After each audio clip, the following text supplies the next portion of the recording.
And finally, a very special thank you to Dr. Linda Brandt from Counseling, who made this event possible. She heard Jeremy McCarter speak at a bookstore, and I think she basically stalked him since September or October, and was like outside of his house until he said yes, he would come here today. So I think he's partly here today because he wants to talk to us, and partly to just get Linda to leave him alone. So thank you, Linda, for all of your work and inspiration for today.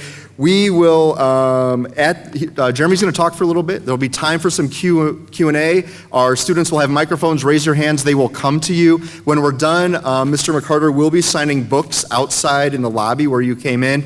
We had a bit of a mix-up with the book. So if you don't have a book, he will sign a book plate for you, and our bookstore can order books and we'll call you when they come in. So we can get you a book if you don't have one. If you have your own book, he will absolutely sign that. So again, I think I remembered everything. Thank you all for coming, and I'm going to turn it over to Dr. Linda Brandt, who will do our official introduction. Thank you again.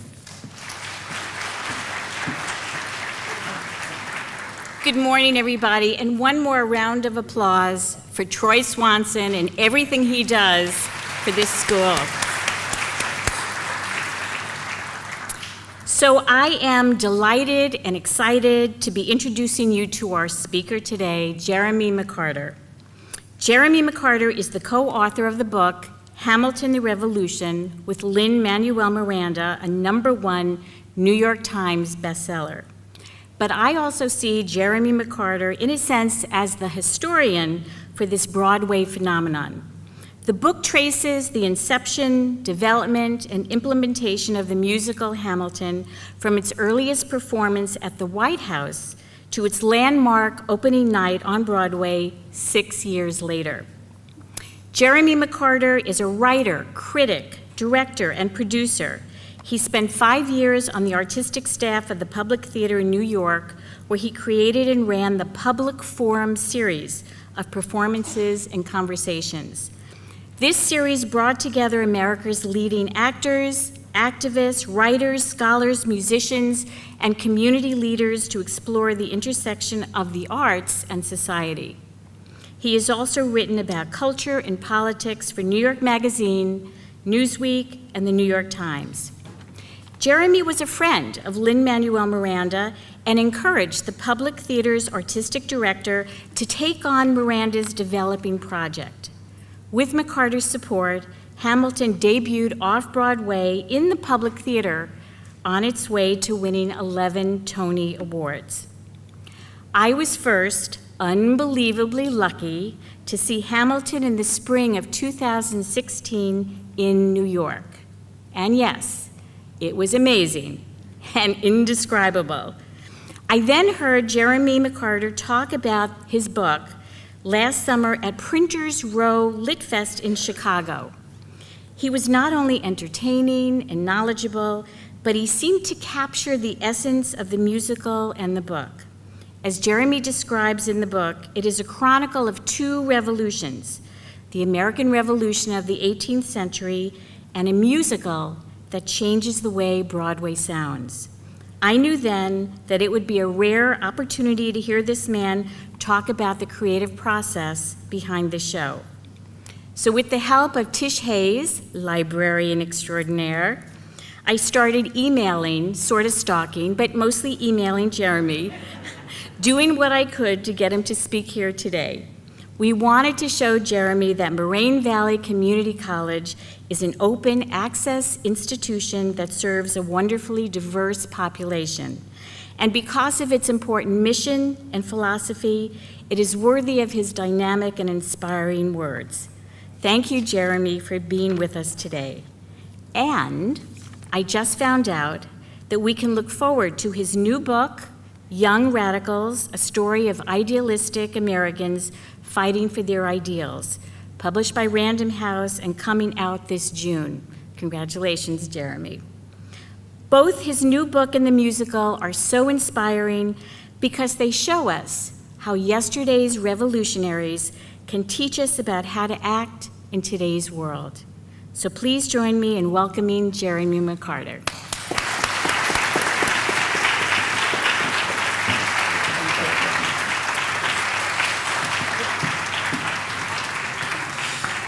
Thank you, Linda, for that kind introduction, and also being a role model, by far the nicest stalker I've ever had. I would like to thank all of you for being here today. I'd like to thank Dean Franzek for his hospitality and for showing me around. You guys know how to make a theater guy feel right at home. Right there in the middle of this beautiful green area is the Shakespeare Garden, which, like, what better for a place like that? And I'd like to thank everybody who's been really gracious to me this morning, Troy and Tommy and Tish, people whose names don't start with T also. I'm happy to be here talking about this. I talk about Hamilton in lots of different places, but it wouldn't be apparent from looking at the book, I guess, but it is a Chicago book. Like, I wrote it in this part of the world.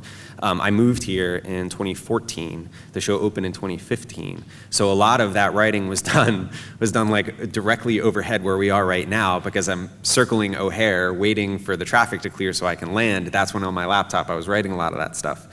And the second reason why I'm really happy to be here today is because I do think, like, the students who engage with this show are the most important people who engage with it. We'll come back to that later. It's really exciting to think that the campus community has had a chance to all intersect with this show, with those songs, with what my friend Lynn has created. I thought maybe what I'd do today is talk a little bit about my own personal experience of this craziness that we've been living through for the last few years, and maybe that will shed some light on the experience that I hope you all have been having and will continue to have with Hamilton. The shortest way to describe what this has felt like lately is that it's like living in a science fiction movie, like a 6-year-long science fiction movie that just gets progressively weirder, like, the longer it goes. It's not supposed to happen that a Broadway musical becomes the thing that here we are all talking about at 11 a.m. on a weekday morning. I first got to know Lynn because we saw eye to eye about something very important, which is hip hop. He, of course, had grown up listening to it, as had I. About 15 years ago, I got started writing for newspapers and magazines in New York City. I was writing primarily about theater, but also about music and books and things like that. And there was one point that I made repeatedly, and now looking back sort of obnoxiously, which is that hip-hop was not a kind of pop music like other kinds of pop music. Hip-hop has this capacity for telling stories, really dense, intricate stories, in ways that, as a theater person, that's what we're supposed to do in the theater, right? Just by show of hands, are there theater folks here? People who work in the theater here? Some. By the way, who's seen Hamilton, by show of hands? Wow, that's a lot. Who maybe hasn't seen it but has listened to it? Right on. Is anyone listening to it right now? I wouldn't blame you. I'll point out the stuff to take your earbuds out to listen to. So I kept writing these essays that said that hip hop has this special potential for telling stories on stage.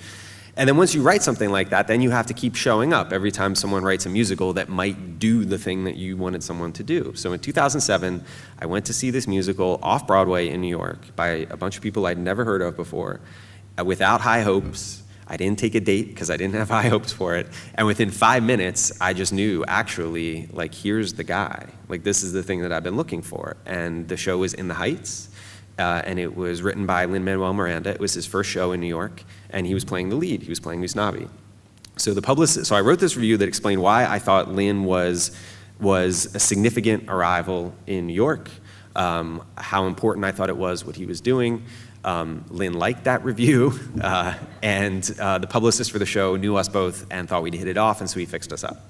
And so this whole crazy story about Hamilton actually begins the very first time that Lin and I meet, to have drinks one night after a performance of In the Heights at a little bar in the theater district. And that first conversation is the one where I ask him what he's doing next. And he tells me that the next thing he wants to do, because he's reading this book by Ron Chernow about Alexander Hamilton, is to write a hip-hop mixtape about Hamilton's life. I thought that was crazy, and told him that I thought it was crazy. At least I assume I told him it was crazy. We both had so much to drink that night that neither of us is quite sure, like, how the conversation went. We had to piece it together from, like, emails we exchanged in the days that followed. But I think I must have thought it was crazy because I still think it's sort of a crazy idea.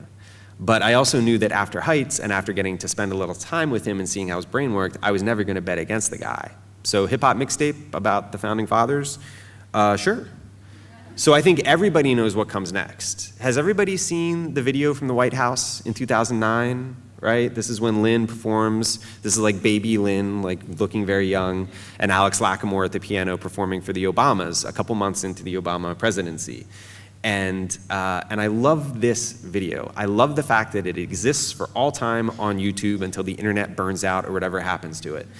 Because you can see what happens, this experience of what is now an accepted part of our lives. There's this Broadway musical that's become a cultural phenomenon, and you can see people react to the idea of it. Not the hype, not like what other people have said about it, just Lynn saying to this room full of people who don't know what's coming, I'm going to rap about Alexander Hamilton. And what is their reaction? Your reaction, that everybody laughs, because it is a funny idea. It's not supposed to work. It sounds like South Park or something. And then what happens? People get very quiet in the room, and they listen very attentively when they see that Lynn is not actually joking about this. And as soon as it ends, they're on their feet. Huge standing ovation. Is that Lynn calling to check on the story I'm telling? Huge standing ovation led by the President and the First Lady of the United States. So that 4 minutes, that is what has happened over the last 6 years, just compressed into one night in one room. You go from, this is a ludicrous idea that can't possibly work, to, oh, actually this is real, I should pay attention to it, to rapture and joy. And one of those, like, take your earbuds out lessons I want to try to impart today, if I impart nothing else, is when you have the crazy idea that other people tell you isn't going to work, and some voice in your own head is telling you might not work, ignore those voices. Because there's one clear lesson of Hamilton, which is now the most successful musical in the history of Broadway, that sometimes it's the crazy ideas that change the world. So that was 2009. It took until 2015 for Hamilton to end up for its opening night on Broadway. I was very lucky to be around for most of those years. I was not writing about it at that point. The story is a little crazier than that. As Linda mentioned in her introduction, I had left the magazine business to go to work for the theater, for the public theater in New York. And part of my job was to propose artists and to bring in projects that the public should produce. And the first artist that I proposed to my boss, Oscar Eustis, was my pal Lynn, because he had done this Hamilton thing at the White House 2 years earlier, and then no one had heard anything about it. So why don't we bring him in and find out what's going on? So I was going to take this story to the grave, but Oscar tells it for a laugh, so I'll tell it for a laugh. Oscar's reaction to my suggestion that he meet with Lin-Manuel Miranda to talk about Alexander Hamilton was to say, nah, not interested. And part of the reason is that when In the Heights won its 4 Tony Awards back in 2008, it did so at the expense of one of Oscar's musicals. So I said to Oscar, come on, let's have him come in, let's see what's going on, it's worth just taking the meeting. And he says, fine. So then I email my friend Lynn, and I tell him that Oscar is super excited to meet him. And then Lynn comes in, and the 3 of us talk, and the 2 of them fall in love immediately. And then it takes a couple more years. It takes 2 years until Lynn and his collaborators are ready to make an arrangement to have this show have a home at a specific theater. Luckily, it was ours. It was the public. But what it meant is that for all those years, I got to watch this happen. My memory of those years of Lynn bringing things in and letting us hear them is like standing under an avalanche of incredible songs, because they just kept coming. Now, some of you raised your hands because you work in the theater. There's this great, I can't remember where I heard it now, I wish I could, but there's this great saying that a new musical is an organism bent on self-destruction. Like, musicals are really hard. They're collaborative. They go wrong in lots of ways. And for whatever reason, Lynn's didn't. He just kept bringing in these great songs. One of those first meetings that we had in the summer of 2011, he gave me a CD. Like, it wasn't even like Dropbox or something. It was like an actual piece of plastic with his demo recordings on it. And these are the first 8 or 9 songs he'd written for Hamilton. And they're demos, so it's his recordings of him singing these songs that he'd put together on Logic Pro on his laptop. And when people ask me, like, when did you know what this was, like what this was gonna be? And it was then. I remember exactly, even now, 6 years later, the day I came home from one of these meetings with this disc, popped it in my laptop in my apartment in Brooklyn and listened to it. And when I heard his demo of Helpless for the first time, do you guys know Helpless? For those who don't, it's this sweet duet in Act 1. Eliza is the girl that falls in love with Hamilton. Hamilton loves Eliza, and they're gonna get married. So imagine Lin himself singing this song in falsetto, and then dropping down to his own voice to do the 16-bar rap in the middle of it.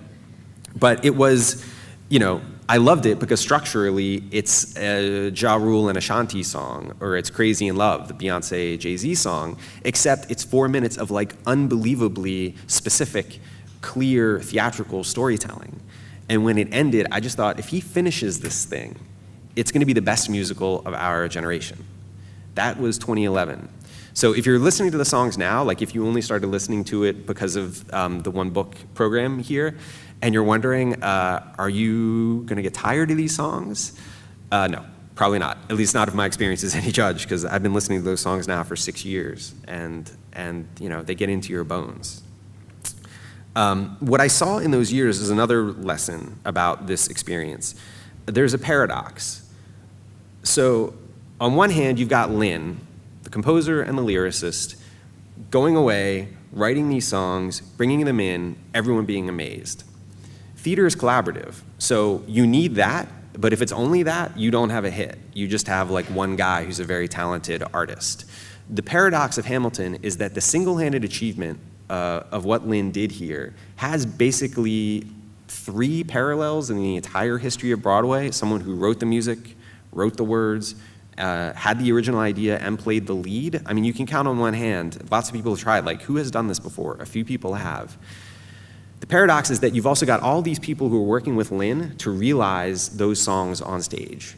You've got his director, Tommy Kail, who seems to share a brain with Lin, as does Alex Lacamoire, the music director. If you go back and watch that White House video from 2009, the guy at the piano, that's Alex Lacamoire. And the orchestrator, the music director, is the person who has to try to turn those demo recordings into things that a 10-person orchestra can play. That was Lac's job. You've got the choreographer, Andy Blankenbuehler, who is this kind of Hamiltonian genius. Like, he thinks fast, he talks fast, he moves fast. And if you've been lucky enough to see the show already, then you see like the way those dancers move on stage. It's a reflection of someone whose brain is just very, very high octane.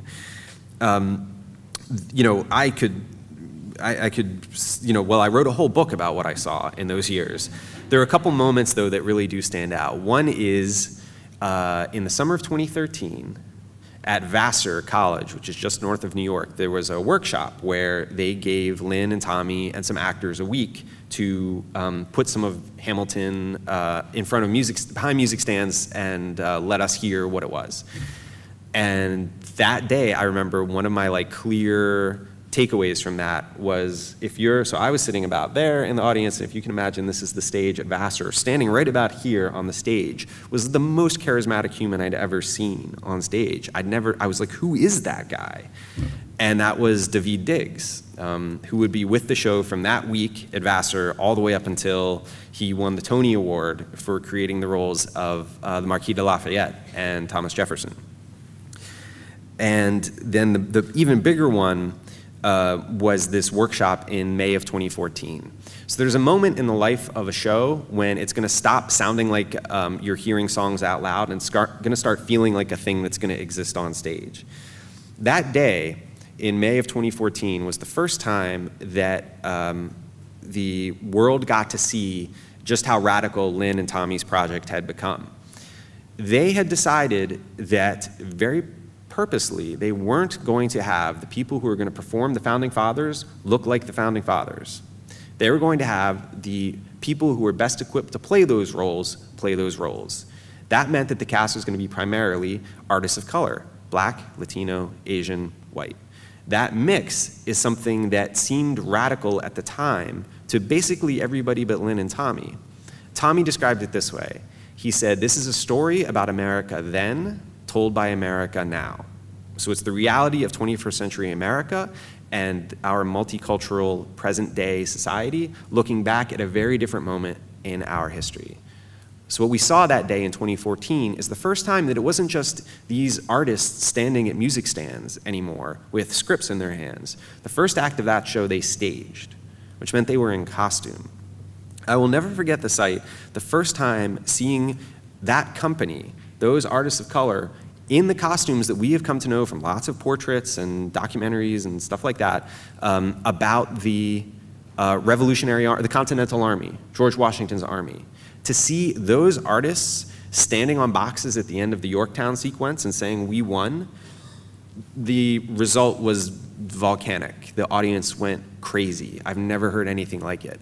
If you know the show, you know there are a couple more songs to go, and then you get intermission. And that intermission break, people were out in this tiny lobby at the 52nd Street Workshop, and there was just this buzz in the room of people sort of not believing what we'd just seen. By the way, there's one thing that seems clearer to me now than it did then, that there is the radicalism of saying we in the 21st century, a much more diverse and tolerant America, are going to reclaim what happened back then. But there's also the radicalism of having depicted the founding at all. So here's a question that I've been asking lately. I didn't think of this in time to put it in the book, but I'm always waiting for people to come up with stuff that I'm missing. But I've only realized lately that I had never seen the founding of the United States depicted dramatically until I saw it that day. How is it possible that we write these huge, thick books about the founding and every person who has any connection to the Constitution or the Declaration of Independence, but we don't actually see it depicted? So I've been trying to think, when has this been done? There's a musical from the 60s called 1776. Probably, maybe some of the theater people in here know it. I doubt anybody else does. There was the HBO miniseries 10 years ago, John Adams, which had a couple cool scenes. There's a spy show, I think, right now, something about spies in the Revolutionary era. What else? Is it based on the musical or is it a different thing? Okay, good. That's a new one. It's a miniseries called. This is not a joke. I'm literally writing this down. John Jakes, 1776. Thank you. And then I guess there's a kid show, right? Or something? Like a cartoon? Yeah, what is it?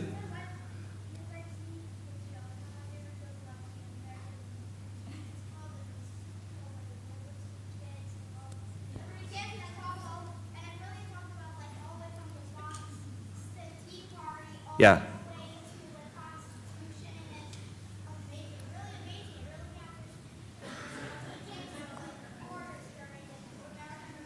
Yeah? Stand up, stand up. Yeah, go ahead. Face them.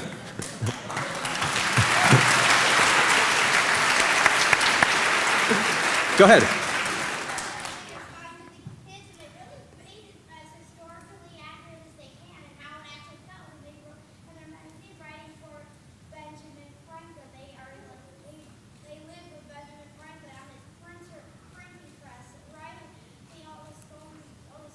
That's great.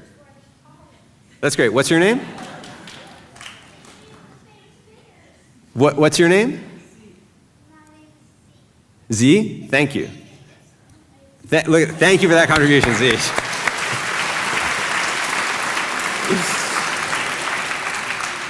Liberty Kids. I'll mention it next time, but the presentation won't be that good.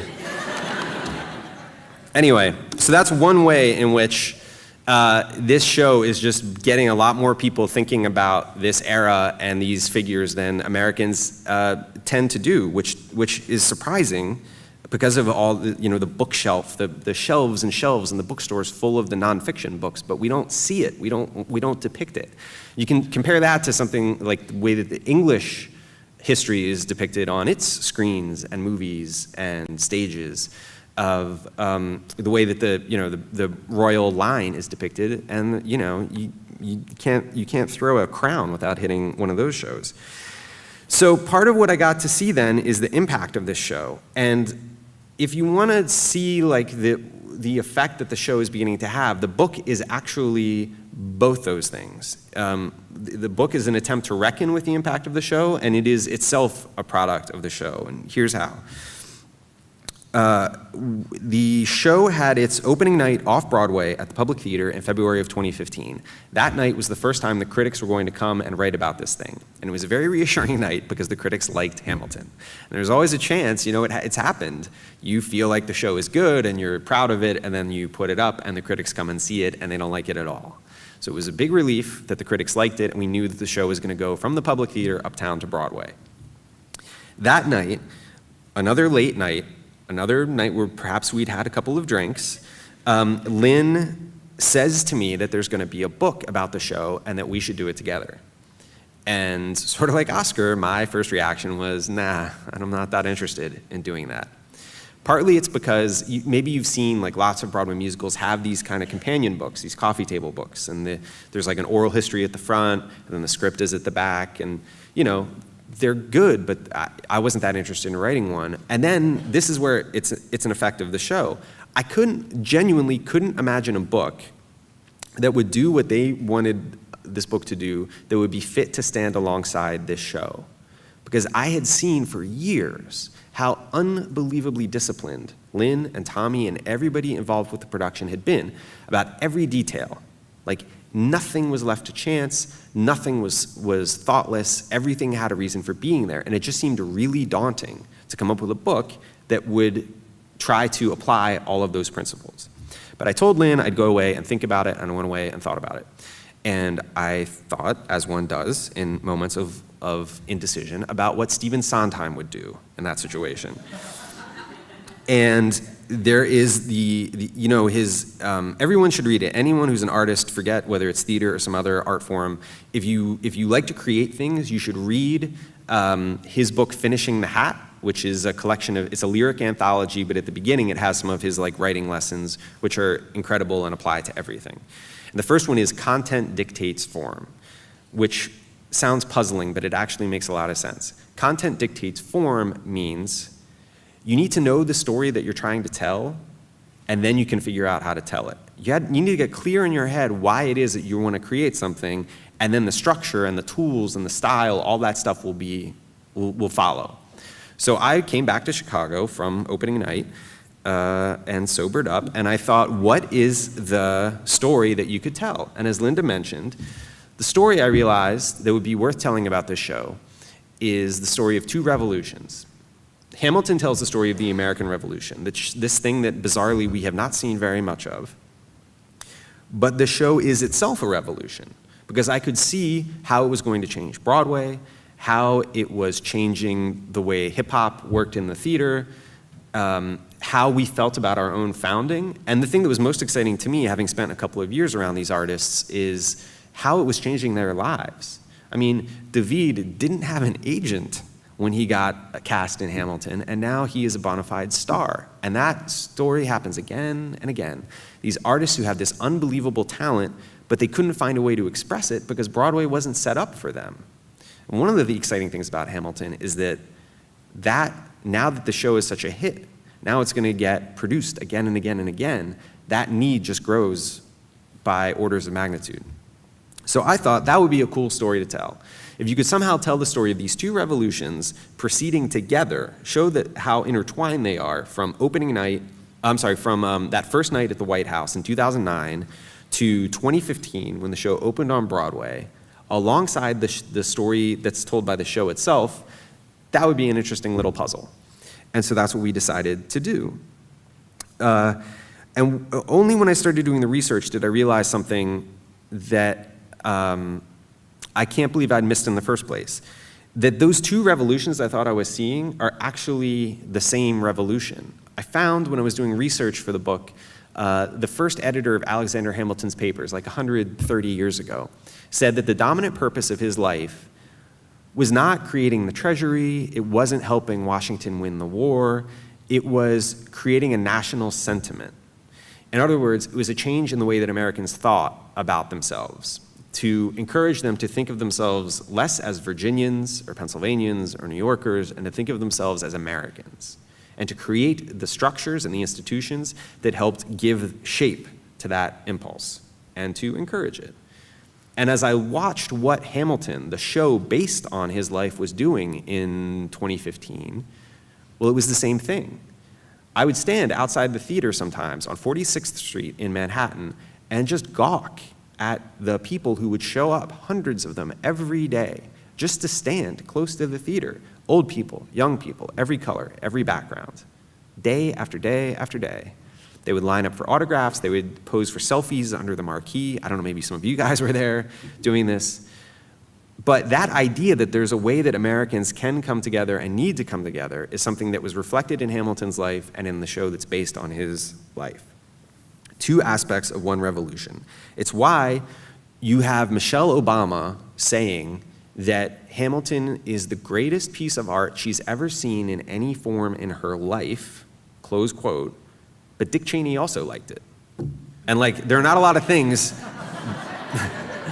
that Michelle Obama and Dick Cheney agree on. Dick Cheney apparently like smiled in a theater, like who would have guessed? And there's this lesson that I take away from that. Americans are really good at talking about freedom. We love to talk about freedom, and we are protective of our freedom, and we like to be individuals and be able to do our own thing. But what we forget is what it took for us to win our freedom in the first place and what it takes to preserve it. And that is to work together. In the Revolutionary War, you know how the British were so confident that they were going to defeat these scruffy colonies on the other side of the planet because they assumed that all they needed to do was show up, convince the colony, pit the colonies against one another, and they would never overcome their differences and fight as one to win. And they were wrong. And then, 10 years later, when the Constitution is drafted, there's no precedent in human history for someone trying to start a republic on a scale as vast as those 13 colonies. But James Madison and Alexander Hamilton and the rest of the people who agreed with them said no. Hamilton gave the speech in Poughkeepsie when the Constitution was being debated, ratification was being debated, and he said something along the lines of, he trusted that through good government, the differences between the people in different stations, in different colonies would be overcome and they would be bound together. And they would take on, he said something like they would take on the same complexion. We had to find a way to get together to win our freedom. We had to find a way to stay together to preserve our freedom. And that hasn't really changed now. This is the second lesson. If you've got your earbuds back in, take them out for a second. The second lesson of my experience of Hamilton is what I saw Lynn and his collaborators do. Lynn had this idea. He got people to agree with it, to think it was worth trying to realize. They shared this vision. They somehow found this shorthand to transact a lot of business really quickly. From watching them work, I understood better what it must have been like to watch Washington and Hamilton work, or to watch that first cabinet with Jefferson and the cabinet debates in Act Two. It's not just they always agree with each other. Sometimes the point is that you don't agree with each other. Sometimes you need the friction. But somehow, these guys stayed together long enough, and collectively, they got free. This is the lesson, I think, if you boil it down, that if you want to change the world, you need to work together. You need to find people who agree with you, who want to see the change that you want to see, and you have to find a way to all pull in the same direction. The same theme I found in my research on the other book, which I can talk about later if you're interested, Young Radicals. 100 years ago, right before World War I, these college graduates were moving to the cities. There were all these possibilities for American life. And when they wanted to get free, they didn't go sit by a pond in Massachusetts. They moved to Greenwich Village, where they could be with the other people who wanted to throw off Victorian strictures, wanted to say whatever was on their minds, create new kinds of art in new kinds of ways. Americans are good at freedom. We're not as strong on union, but union is the thing that won our freedom and that preserves it. So the book came out a year and about a week ago. And I know this because a week ago someone pointed it out on Twitter and Lynn retweeted it and it set off this love bomb across all of social media, which was nice. Since the book came out, the show has come to Chicago, as many of you, maybe that's where a lot of you have seen it. It's now opened in San Francisco as well. Hamilton is doing well. People still want to come see it. Has anyone heard the mixtape? The mixtape is a recording that came out about 6 months ago. It's a set of songs that are covers of songs in the show and are songs inspired by the show. I thought that would be received well, though I did not expect that at one point the rap charts would be dominated by the number one slot would be the cover album based on the Broadway musical, and number two would be the Broadway musical cast album on the rap charts. Lynn and I finished the book with a lot of caffeine. and having to trust each other a lot, because when we were writing it, we only had a little less than 6 months to do the whole thing, with him performing 7 times a week, with me living in Chicago and still running my series at the Public Theater, and with both of us being the fathers of toddlers. When we had our book party, this is another one of those like science fiction-y things. They didn't order enough, they didn't print enough books, and they had no capacity for like ramping up production really quickly if it turns out people wanted to read the book. So we had no books at our book party. Which is apparently, like, people in publishing think I'm joking, but it's literally true. Like, there was not a copy of the book at the book party, which was odd. But like I said, science fiction movie. I am very happy and very grateful to have had the chance to be around my friend when he was creating this masterpiece. I'm really happy that he asked me to write the book with him, and somehow knew that I would talk myself into it once I got home and started thinking about Stephen Sondheim. The third thing I would say, takeaway lesson from this, is that if Lin-Manuel Miranda asks you to collaborate with him, you should do that. It will be worth the time. But the last point I want to talk about, like I said at the beginning, about why I like talking to students. Because I think that for all the things that Hamilton has already done, the awards, the 11 Tony Awards and the Pulitzer and the MacArthur and all of that stuff, the success as a business entity that it's had, we are much closer to the beginning of this show's impact on America than we are to the end. The best conversations I got to have when I was working on the book were with students and the teachers of students. When the show was still downtown at the Public Theater, the Public worked with a program that brings kids from under-resourced New York City schools to come see musicals. These are kids who are not otherwise going to get to see shows on Broadway or off Broadway. And it was life-changing for them. They told their teachers afterwards that in some cases it gave them this new connection to the founding.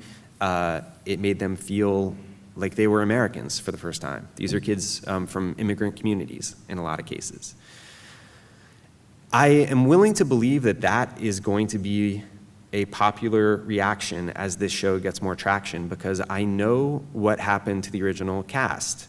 The reason why this book managed to have so many intimate details about the people that I'm writing about, Anthony Ramos, Renee Elise Goldsberry, Pippa Sue, is because I'd gotten to know them for years before I started showing up with a notebook. And so I already knew what it had meant to them. Leslie Odom Jr., who created the role of Aaron Burr and won a Tony Award for it, told me that he had always felt a connection to African American history, but not to American history. He thought that the experience of the founders was somehow separate from his own experience. But after having spent these years around Hamilton, having to step into the shoes of Aaron Burr, he could see their humanity more clearly. It gave him this connection that he didn't have before. David Diggs told me if he had seen a black man playing George Washington, which is what happens in Hamilton, when he was a kid growing up in Oakland, California, and getting pulled over by the cops for no reason, as he put it, just a lot more things would have seemed possible to him in his life than they did the way he was coming up. So there are a lot of things that are uncertain about the future of Hamilton, but we know this is going to happen. It might be a year, 3 years, 5 years, 7 years. I don't know when it's going to happen. But like every other hit musical, it's going to get licensed for schools. Like this stage, within the next 10 years, there's going to be a production of Hamilton on it. I called the people who run music licensing companies, and I asked them, what's going to happen when Hamilton gets licensed? And unanimously, they told me that as soon as schools are able to produce this for themselves, it's going to be the most popular show that's produced in America, because everyone's going to want to do it. So what that means is we now have New York, Chicago, San Francisco. We have 3 people playing George Washington on stage someplace tonight. However many years it takes for us to hit this moment when schools can produce it for themselves. Now imagine a night, or spread out over a season, let's say, where you've got 700 George Washingtons, 800. I mean, every other metric that people have applied to Hamilton has been wrong on the low end. Like the book we had no books at the book party. Like whatever the high watermark is for the show, for student productions, it's probably going to be higher for Hamilton. What does it do when you've got not just David and Leslie and their castmates having this experience, but you've got a generation of kids who are going to grow up with Hamilton as part of their development, as sure as like recess and like the track team is? I don't know exactly. I can only extrapolate from the stuff I've seen, but I have to think that the effect of that is going to be profound. You know, these are tough times for this country in a lot of ways, right? I mean, they're scary times. We are in uncharted territory in a lot of ways. What I saw in Young Radicals about the experience of these idealistic young people right before World War I is something that I now begin to feel, which is when you think that you can take a certain kind of forward motion for granted, that every year is going to bring more progress, that somehow we're working things out. And when you realize one day is maybe that's not true, and maybe you've been naive about that, and maybe the progress moves forward, but you can also lose ground. One of the things that gives me hope about whatever is coming next is that those 700 productions a year, 800, whatever they're going to be, like that cake is baked. Like Hamilton is done. It was created in a hopeful moment for this country, in an administration that I think shared a lot of its worldview. I wrote this long essay for BuzzFeed. I could go on about it here, but you can just read that. I wrote it all down. And we know that a couple years from now, that's going to start to happen. I heard a phrase this morning, democratic commitment, which I guess is a value. I don't want to screw it up and try to define it poorly, but I understand that's a value for this school, and I love that phrase. I've never heard those words in quite that sequence before. But another lesson from Young Radicals that helps me understand why Hamilton is important is that in a democracy, the idea that we all have something to say applies to politics. It's why we have the First Amendment. It's why we are allowed to protest on street corners. It's why no one can censor the things we want to put in the newspaper. But it also applies to culture. There is a value in a democracy. There's a necessity for people to get to express their own truth, to create things that reflect the world as they see it, their own experiences in their own ways. The most exciting thing about Hamilton, to me, is not that there are going to be more musicals about the Founding Fathers, though I'm sure there are. It's not even that there's going to be more hip-hop around Broadway, though that's already going to happen. It's that students are going to take as a starting point what was for Lynn an enormous breakthrough. This is, again, Sondheim. I talked to him for the book. And he has seen this happen for 60 years around Broadway. There's a hit, and then people follow the hit, and they try to cash in. He said the important thing about Hamilton is that it will encourage artists to be, as he put it, more personal about their work. So it's not that you, and I don't mean you like the abstract you, I mean literally you sitting here, if you have any sort of artistic inclination, might come away from Hamilton more inspired to write a hip-hop musical about some other historical figure in American life. It's that you can know that his crazy idea worked and that your crazy idea might work. And if you're true to the voice in your head that is saying, this is how the world looks to me, and this is how I want to try to express it, that there might be an audience for that. And my confidence, my hope about what's going to happen to Hamilton in the future is based on this sense that, as one of the characters in Young Radicals put it, in a democracy we need culture because culture helps us, as he put it, to understand each other more warmly. That there is a way that Hamiltonian revolution about creating a national sentiment and creating a place where we can find each other requires artists to really take hold. I got asked right after Hamilton opened on Broadway by a magazine editor to write a story for a magazine which I won't name. The pitch went something like this. So you guessed right the last time you tried to say that a certain artist was going to be the next big thing. When you wrote this about Lynn back in 2007 when no one thought In the Heights was such a big deal. Do you want to write that again about whichever the new artist is going to be, who's going to be like that big a deal? And I only had to think about it for like half a second, and I was like, definitely not.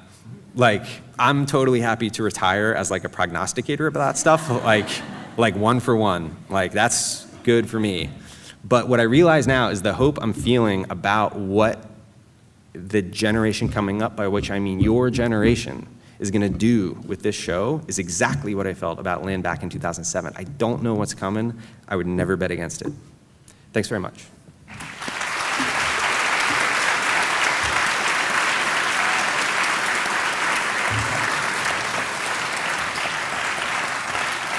So we have time for questions, and I guess some of you are going to get credit for this somehow. Well played, you guys, however you manage that. So I guess there are microphones in the audience, so if you have a question, raise your hand and wait for the mic to find you. Here's one down here.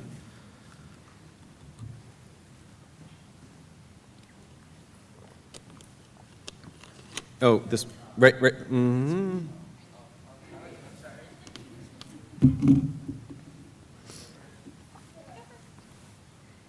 Okay, I can go first. A few months ago here, they had a faculty panel discussing the responsibility of the artist to history.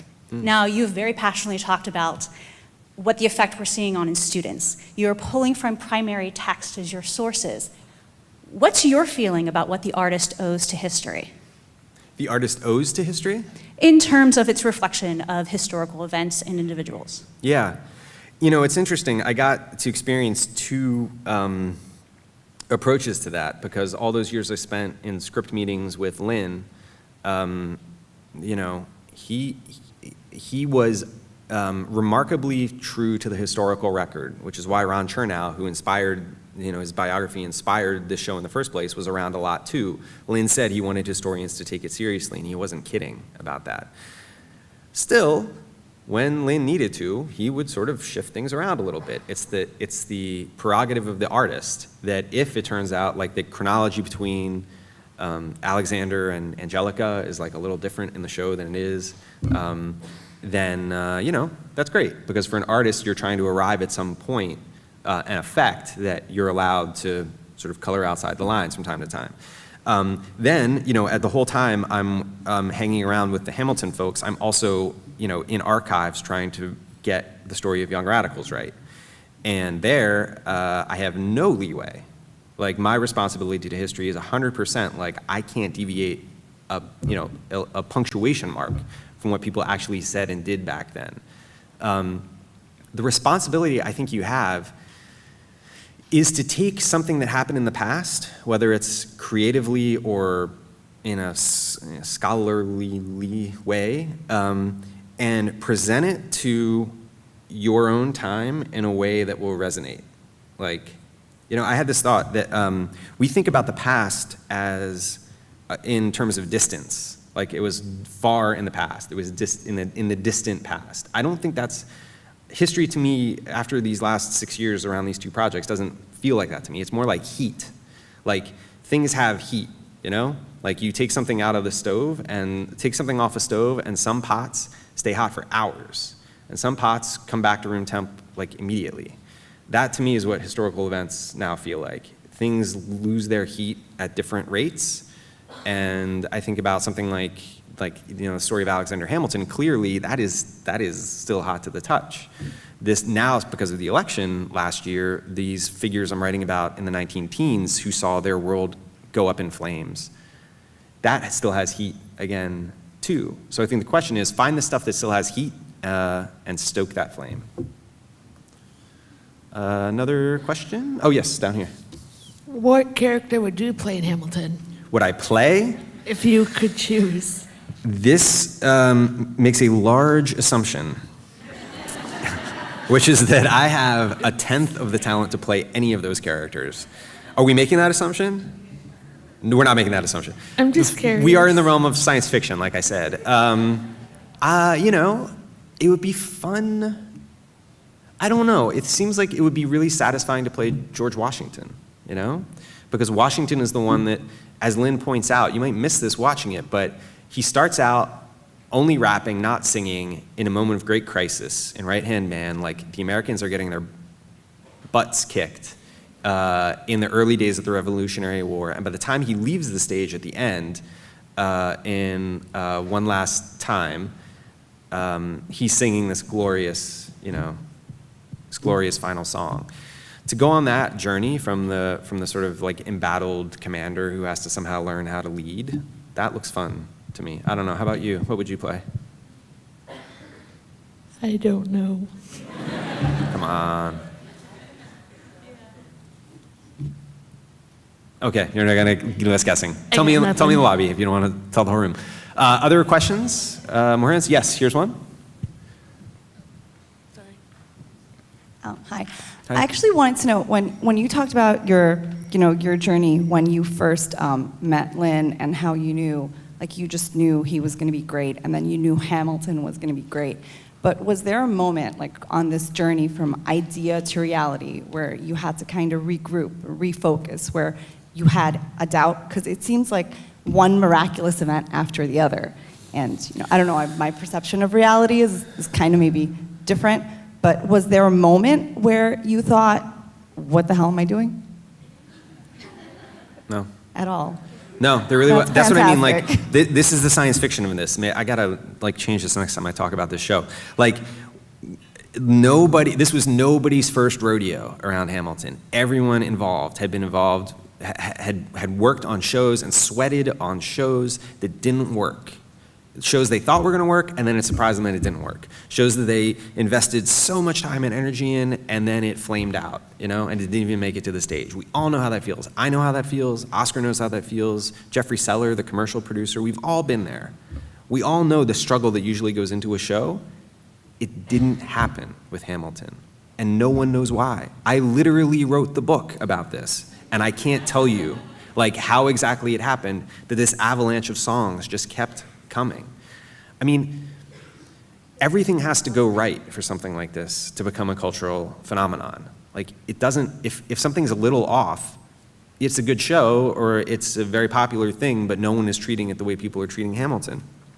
This is just what it happens like, once a generation? Everything sort of clicks into place. This is the once, I think, at least so far. I'd be so happy if it turns out it happens 10 times.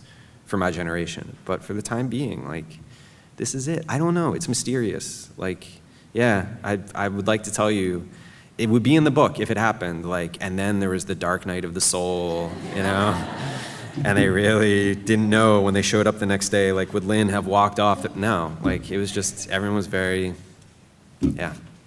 Another question? What would be your here. favorite song from Hamilton? Up here? Sorry, I can't see. Right here. Here, I'll stand. Hi. Okay. Yeah, what would be your favorite song from Hamilton and why? I like the Schuyler Sisters. The Schuyler Sisters is yours? Mm-hmm. Why?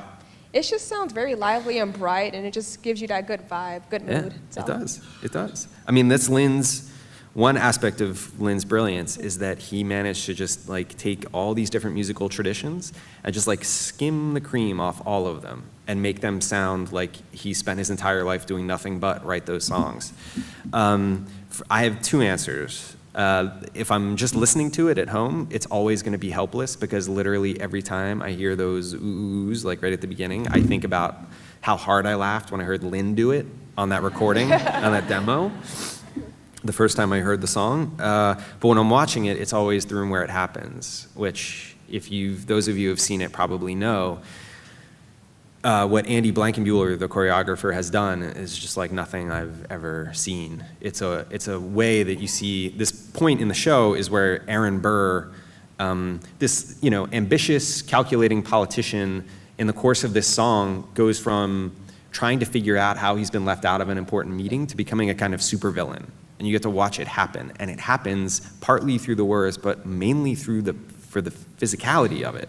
And all the dancers around him are manifestations of that ambition turning malignant. And, I've seen it done God knows how many times by different actors playing Burr in different productions, and every time it just blows me away. So that would be my two answers. Another question, I can't actually see that well, so maybe guys with the mics, if you will just sort of wave when you've got someone. Is there one down here somewhere? Yeah, go ahead. Yeah, I actually had. Ooh. Testing. Okay, that's cool. So I actually had an initial question, but you kind of answered it halfway through. I was going to ask, like, seeing that the cast for Hamilton is very diverse, was there any intention or message that was meant to be heard due to like the non-traditional casting for the roles?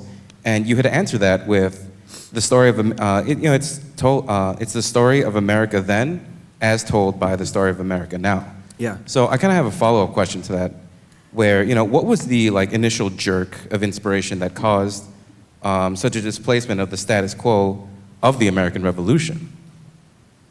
Yeah, I think it was a little bit of a hunch about who are the best people to play the roles, and also what Lin conceived of it to be in the beginning. Remember, he didn't say to me that night in 2008 that he wanted to write a Broadway musical about Hamilton. He said he wanted to write a hip-hop mixtape about Alexander Hamilton. If you're only hearing the voices, then it doesn't matter what they look like, So that night, one of the things that I think we talked about, if I remember correctly, is talking about like which of our favorite rappers is going to play Thomas Jefferson, or like, is Common a good George Washington, or is like, so it was on our minds that you're doing this kind of star-studded project that's going to be in a certain musical style. It doesn't matter what they look like. But as Lin thought more and more about making it something that's going to exist on stage, then his brain shifts to who are the people I know that I can imagine playing these roles. And so I think the first one he had in mind was Washington. His friend Chris Jackson, who was in The Heights with him, he played Benny in the original Broadway company of Heights, was the first person he thought of for Washington. And then once you start with Chris playing the guy who's on our money, then you've already broken that, there's no going back at that point. And it's in the book. Ron Chernow had been around Lin, consulting with him, advising him about this show for quite a while. The first time he went to a sing-through of part of the show, and he was taken aback by seeing the cast that he had lined up, and he planned to have it out with Lin about it, as he told me in this interview. And then within 5 minutes, he went from being skeptical of it to becoming an ardent champion of the idea that not only can anybody sing these roles, but it is crucial to the crucial to the spirit of the show that this be a story about then told by America now. Another question? Yes. Hi. Hi. When the show is performed at 700 different places at 700 different times, it'll certainly be performed at places that don't have the option of much diversity. So are there thoughts about that impact when you're in an audit, when you're at a school that you're only going to have principally white actors? Yeah. Who knows? We're going to find out. I think it's hard to imagine that anybody involved with the production is ever going to insist that it be produced a certain way. But like I said, one of the things that's exciting to me about this show is that it's already happening, that you have casting notices going out in New York City casting agencies that are looking for different skills than a Broadway company normally needs, or a touring company normally needs. And what that means is you're looking in different places for that talent. It's already opening doors to artists who might not have had a door open for them otherwise. So my hope is that even if yes, there are undoubtedly places where the only way you can do Hamilton in a school is if the cast is entirely white kids. But my hunch is that there are going to be a lot of places where there's going to be an opportunity created that wouldn't have existed had the show been something else. And there are many things I'm excited to watch happen in the next 10 years around the show, and that's definitely one of them. Another question? I think we have a little more time. Yeah. Another question somewhere? Hand up over here. There's a mic. Does someone have one back there too? Okay, back there and then over here. Okay, then Linda and then over there. And I think that might be all the time we'll have. Yes.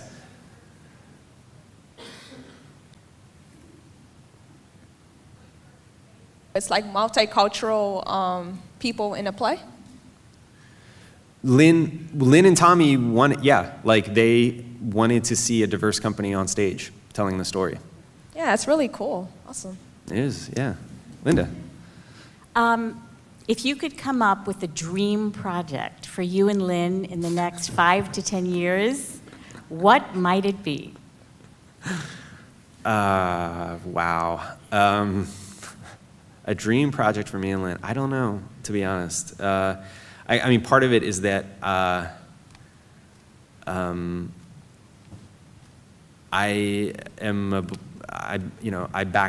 believe in that guy's talent, and Alexander Hamilton, a hip hop musical, came out of such a strange, unlikely place that I sort of wouldn't want to come up with an idea, because I'm always going to believe in his next crazy idea, whatever it might be.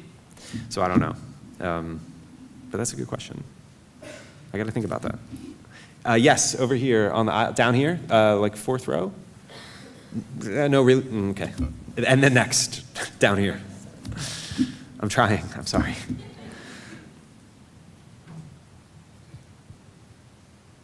Okay, why don't you just stand up and project, and we'll hear it.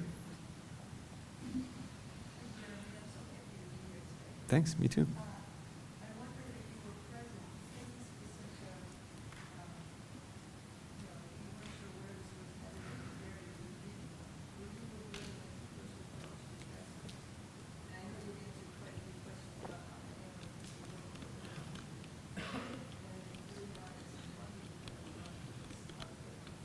Right. So the question, if you didn't hear, was about was I around when Lynn approached investors? And Lynn didn't, I don't think. He and Tommy decided pretty early in the process that they wanted to work with Jeffrey Seller. He's a commercial producer. He's one of the 3 producers of In the Heights. So they had a relationship there. Jeffrey, as the producer, was the one who went out and raised the money to put the show up. Jeffrey is the one who signed the papers with Oscar so that the public would develop it and have the world premiere there in 2015 before the Broadway run. I wasn't around when Jeffrey talked to investors. Based on what I've heard, basically never has there been an easier time of raising the money, because they would have these workshops like the one I described the first time that we saw the company in costume. And in the lobby afterwards, there were friends of mine there who were commercial producers, and they were telling me that they wanted to invest. I mean, they didn't even need to be asked, they wanted in. It's to be someone trying to raise money for Hamilton after that weekend is a very nice problem for a commercial producer to have. Do we have time for one more, maybe? Maybe one more after we've got one? We do not have time for one. Yes, okay, last question.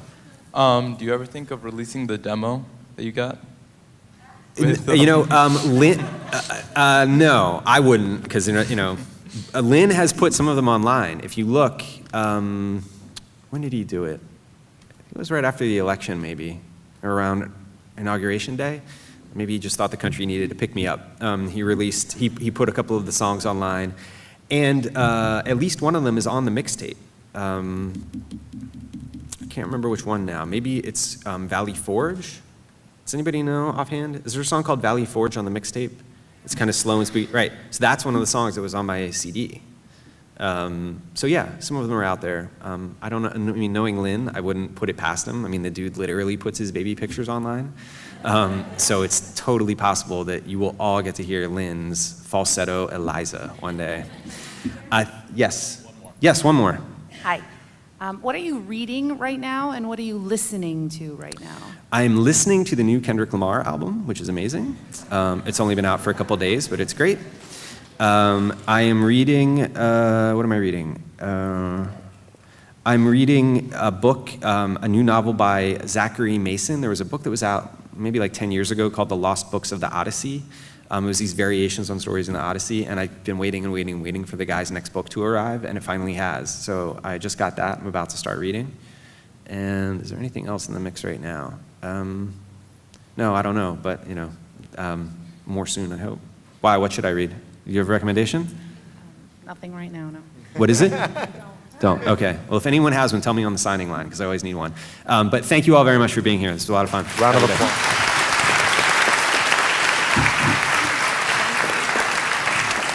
And as everybody's leaving, I was just informed that there are 10 copies of the book out there if you'd like to buy one and have it signed. If you have your own copy, it'll be signing right outside the door on your way out. Thank you.